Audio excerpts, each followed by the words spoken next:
Hello students, तो अब हम करेंगे क्वेश्चन नंबर 4। तो क्वेश्चन नंबर 4 क्या दे रखा है? Let L be the set of all lines in X Y plane and R be the relation in L defined as R is equals to L one comma L two such that L one is parallel to L one, sorry L one is parallel to L two. तो यहाँ पे हमसे जो कह रहा है वो कह रहा है कि एल जो है वो कलेक्शन है लाइंस का, ठीक है। और रिलेशन जो डिफाइन कर रखा है इस सेट पे वो किस तरह से दे रखा है? L1 कॉमा L2, जहां पर L1 जो है वो पैरेलल है L2 के। यानी अगर ये L1 है तो दूसरी लाइन जो है वो सेम इसके पैरेलल होगी L2, तब जो है ये दोनों हमारी एक दूसरे से रिलेट करेंगी।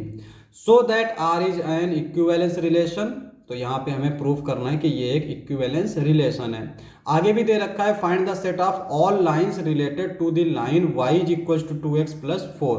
तो हमें वो लाइंस भी देखनी है, उन लाइंस का भी कलेक्शन निकालना है जो इसके पैरेलल हो, क्योंकि रिलेट का मतलब होगा पैरेलल, ठीक है। तो यहाँ पे स्टार्ट करते हैं इक्विवेलेंस रिलेशन।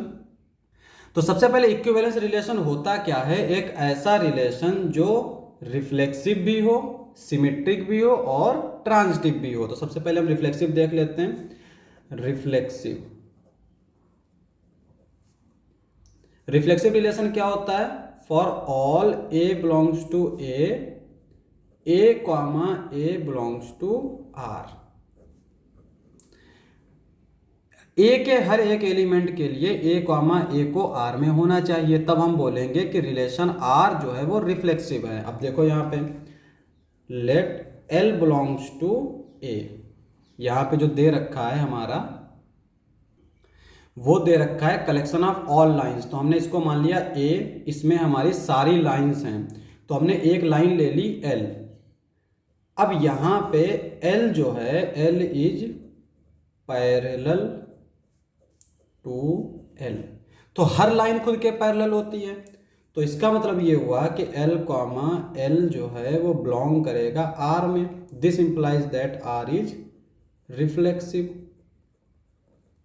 दूसरी कंडीशन सिमेट्रिक।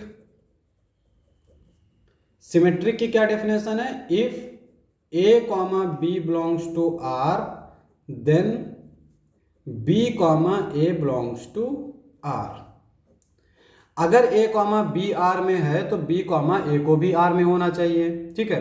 तो यहां पे देखो let L1 comma L2 belongs to R. तो L1 और L2 हमारे क्या है? हमने ले लिया R में, तो ये इंप्लाई करेगा L1 is parallel to L2। और अगर L1 पैरेलल है L2 के, जैसे ये लाइन अगर इसके पैरेलल है तो ये लाइन इसके पैरेलल होगी। This implies that L2 parallel to L1। This implies that L2 comma L1 belongs to R।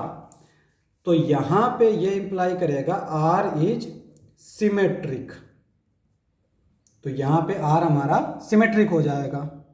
अब आते हैं हम लोग लास्ट कंडीशन पे। लास्ट कंडीशन क्या है? ट्रांजिटिव। थर्ड कंडीशन है ट्रांजिटिव। ट्रांजिटिव क्या होता है?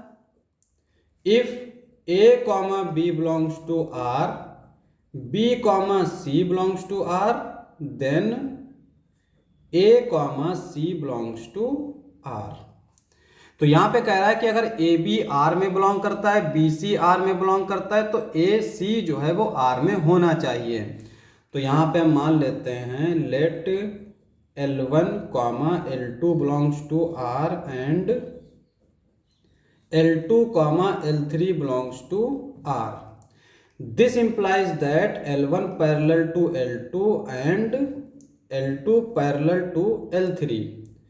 अब अगर L1 जो है वो पैरेलल है L2 के, L2 पैरेलल है L3 के, तो L1 क्या होगी? जैसे यहाँ पे देखो एक लाइन ये है, ये लाइन जो है वो इसके पैरेलल है और ये लाइन जो है वो इसके पैरेलल है। तो इसका मतलब ये और ये लाइन क्या होंगी? पैरेलल होंगी। तो L1 जो है वो पैरेलल होगा L3 के।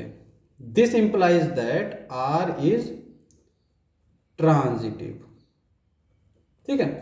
तो इसका मतलब R हमारा ट्रांजिटिव हो जाएगा। और R हमारा रिफ्लेक्सिव हो गया, सिमेट्रिक हो गया, ट्रांजिटिव हो गया। तो ये इंप्लाई करेगा R is an equivalence relation.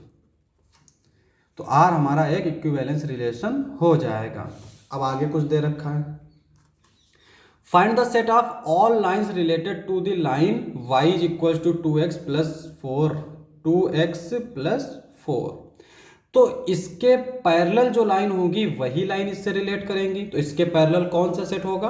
अगर मैं एक सेट ले लेता हूं ए, इसको नया नाम दे देते हैं, ए प्राइम नाम दे देते हैं।